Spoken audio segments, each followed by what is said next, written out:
mic is off. I'm sorry, you have exceeded your time, ji. Thank you very much. The last speaker for this discussion on national integration, Sayyid Adnan Kakakhel Sahib, seat number 93, Jamiatul Ulum Islamia, Banori Town, Karachi se ताल्लुक है इनका. Jamia उलूमुल Islamia Binori town Karachi. मेरे साथियों ने कल भी इस मौजू के ऊपर बहुत अच्छी बातें की. आज कोशिश करूंगा उन्हीं बातों की रोशनी में इसको बिल्कुल मुख्तसर अंदाज में पेश करूं.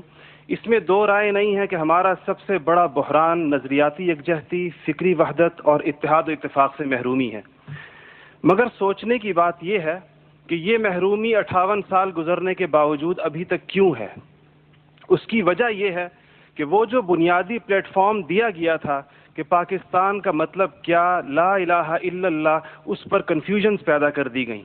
एक सोचे समझे मंसूबे के तहत अभी तक पूछा जा रहा है कि पाकिस्तान क्यों बनाया गया था, कायद का विजन क्या था. क्या ये चीज़ें बहुत क्लियर नहीं हैं? और क्या इस सवाल का जवाब मैं या आप दे सकते हैं या वो नस्ल दे सकती है जिसने तख्लीक पाकिस्तान के खाके में अपने खून से रंग भरा था. ये उनकी रूहों के साथ मजाक है, ये उनकी रूहों के साथ मजाक है, ये उनकी कुर्बानियों का मजाक है कि जी आप तो कट मरे, हमें समझ ही ना आया कि आपका मसला क्या था. हमारा दूसरा बड़ा मसला अमन व अमान की दिगरगुं सूरत हाल है और बदकिस्मती से इसको बाज़ औक़ात कहा जाता है कि इस्लाम ज़िम्मेदार है. हालांकि कुरान का मुताला बताता है कि सबसे ज़्यादा इस्लाम अमन व अमान के ऊपर ज़ोर देता है. इब्राहीम अलैहिस्सलाम की दुआ तो ज़रा देखिए. मईशत की बात बाद में करते हैं, इकॉनमी की बात बाद में करते हैं, पहले अमन की बात करते हैं. फरमाते हैं रब्बि जअल हाज़ल बलद आमिना, इलाही मेरी इस बस्ती को अमन का गहवारा बना दे.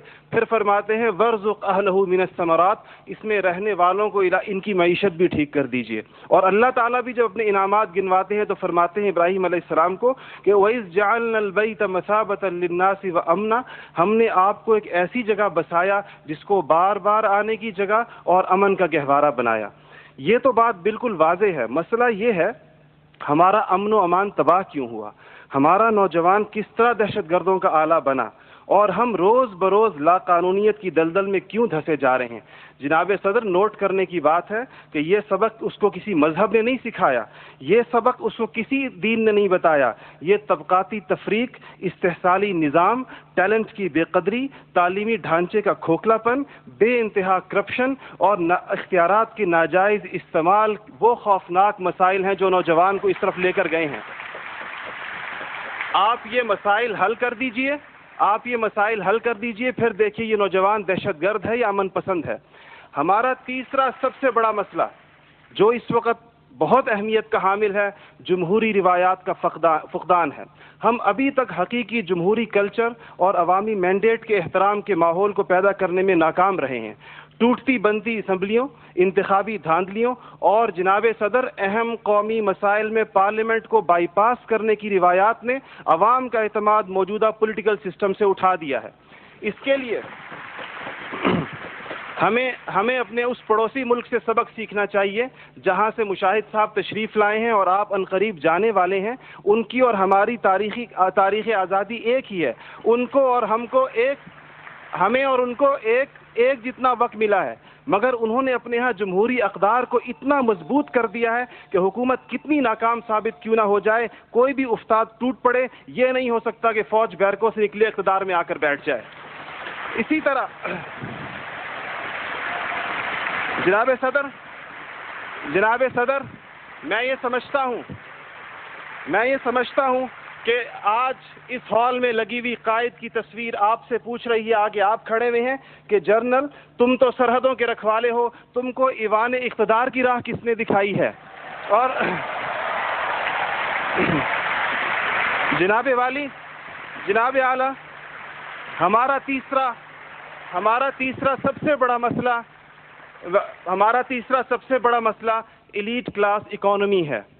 आपके आदाद व शुमार के जादूगर कह रहे हैं कि मईशत तरक्की कर रही है, ज़र मुबादला के ज़खायर बढ़ रहे हैं, कर्ज़े कम हो गए हैं, कशकोल टूट गई है. आप बार बार कहते हैं पहले हम मांगने जाते थे, अब हम देने जाते हैं. और अवाम हैरान है कि खुदाया क्या माजरा है. मईशत तरक्की कर रही है, गरीब का चूल्हा बुझ रहा है, ज़र मुबादला के ज़खायर बढ़ रहे हैं, पेट्रोल की कीमतें आसमान से बातें कर रही हैं, रुपए की روپے کی قیمت ڈی ویلیو ہوتے ہوتے کہاں آ کھڑی ہوئی ہے. اور اس کے بعد ایک اور بات جناب صدر, آپ نے کہا کہ بسنت منانے سے کچھ نہیں ہوتا. اسلام تفریح سے ہرگز منع نہیں کرتا, بلکہ صحت مند تفریح کی حوصلہ افزائی کرتا ہے, مگر خدارا محروموں لاچاروں کی آرزوؤں کے مزار پر دھما چوکڑی نہ مچائی جائے. دیکھیں اسلام یہ کہتا ہے اگر ایک گھر کے اندر ایک عجیب تاثر ہے, ٹھیک ہے لوگ انفرادی طور پہ پتنگ اڑائیں, کوئی اس کو حرام نہیں کہتا, مگر جب ایک غریب دیکھتا ہے کہ میرے پیٹ میں روٹی نہیں, میرا صدر پتنگ بازی کر رہا ہے, تو وہ یوں سمجھتا ہے کہ ہمارے درمیان کوئی گیپ ہے. آپ بالکل وہ سمجھتا ہے, غریب کہتا ہے کہ میں, غریب دیکھتا ہے, غریب آپ کو اس کے احساسات کا بالکل اس طرح لگتا ہے ایک گھر کے اندر میت پڑی ہو اور آپ دوسرے گھر کے اندر ڈرم بجائیں کہ میں تو آزاد ہوں, غم تو تمہارا ہے میرا نہیں ہے. تو اس کو کوئی بھی اس کی اجازت نہیں دے گا, کوئی بھی مذہب کہے گا کہ نہیں, اس کا احساس کیجئے, اس کے اشک شوئی کریں, اس کو سینے سے لگائیے.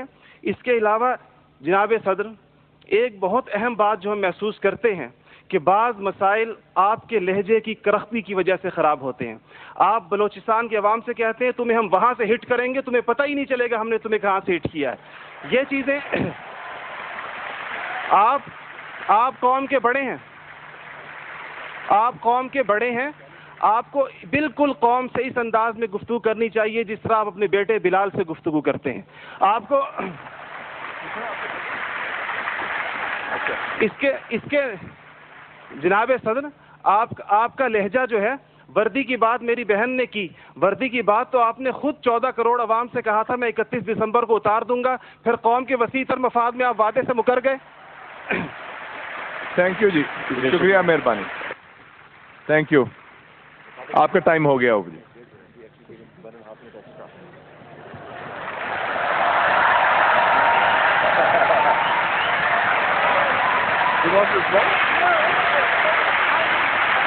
کون کرے